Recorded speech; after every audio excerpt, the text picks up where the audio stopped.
मैं डॉक्टर जीवन पिल्ले। मैं सीनियर कार्डियक सर्जन हूँ यथार्थ नोएडा एक्सटेंशन बिसरख में। मिस्टर दीपक जो हैं वो आए थे एक कंप्लेंट करके लोअर बैक पे, माने लो पीठ में दर्द से और लैट्रिन के रास्ते खून की कंप्लेंट थी इनकी। और पिछले 15 दिनों से इनको ब्लीडिंग चल रही थी लगातार। और ब्लीडिंग की वजह से इनका हीमोग्लोबिन कम हो रहा था। हीमोग्लोबिन कम होने की वजह से इनको काफी ब्लड ट्रांसफ्यूजन्स भी मिल चुके थे।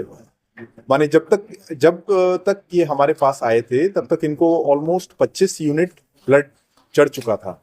तो आप समझ सकते हैं कि माने इनकी जान जो है सिर्फ ब्लड चढ़ाने की वजह से ही बच रही थी।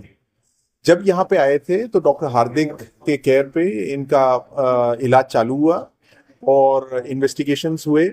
और उन इन्वेस्टिगेशंस के बाद में पता चला कि जो मेन आर्टरी होती है जो हार्ट से निकलती है, जिसको हम एओर्टा कहते हैं, उसमें एक डायलिटेशन हो गया था, माने रसौली टाइप की बन गई थी जो कि आंतों में फट चुकी थी, जिसे कहते हैं एओर्टो एंट्रिक फिस्टुला बन चुका था और आंतों के रास्ते ब्लड लॉस हो रहा था। तो यहाँ पे भी हम लोगों ने इनको 4-5 यूनिट ब्लड चढ़ा करके इनको स्टेबलाइज करके इनका एक इसका अति आधुनिक इलाज किया जिसे कहते हैं ईवार। ईवार जो है वो मिनिमली इन्वेजिव मींस एक तरह से कह सकते हैं नॉन इन्वेजिव मेथड है इसको टैकल करने का। इससे पहले जब जब भी कभी हम इस चीज का इलाज करते थे तो बकायदा ऑपरेशन होता था जिसमें कि हम पेट खोलते थे, आंतों को हटा करके पूरी एओर्टा को काट करके नया एओर्टा बनाते थे। तो अब उसमें कम से कम रिकवरी में पेशेंट को 1 महीना 1.5 महीना लग जाता था। इस नई विधि से ईवार से इनकी रिकवरी 2 दिन के अंदर पूरी तरह से कंप्लीट हो गई थी और तीसरे दिन इनको छुट्टी भी कर दिया गया था अस्पताल से। और उसके बाद से उस प्रोसीजर के बाद से इनको ब्लड रिक्वायरमेंट बिल्कुल नहीं हुई। इनका हीमोग्लोबिन स्टेबल हो गया। हमारी जो कैप्सूल एंडोस्कोपी से जो जांच हुई उसमें भी ये पता चला कि अब इनके आंतों में लीक नहीं हो रहा है और पूरी तरह से सक्सेसफुल प्रोसीजर हुआ है।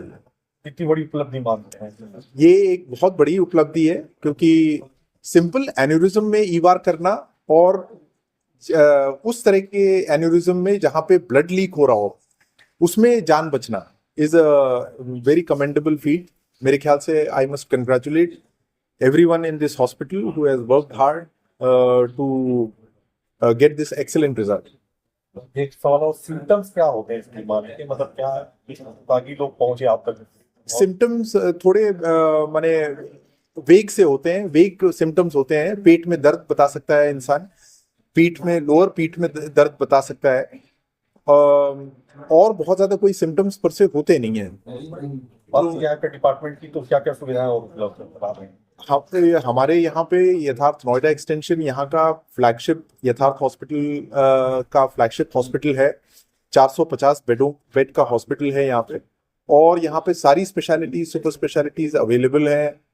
सारी फैसिलिटीज लाइक जो रूटीन हार्ट सर्जरीज होती हैं जैसे बाईपास हो गया या वाल्व रिप्लेसमेंट्स हो गए, अडल्ट कंजेनिटल सर्जरीज, ये सारी अवेलेबल है। या कार्डियोलॉजी डिपार्टमेंट भी पूरी तरह से इंक्लूडिंग मैंने इज अवेलेबल।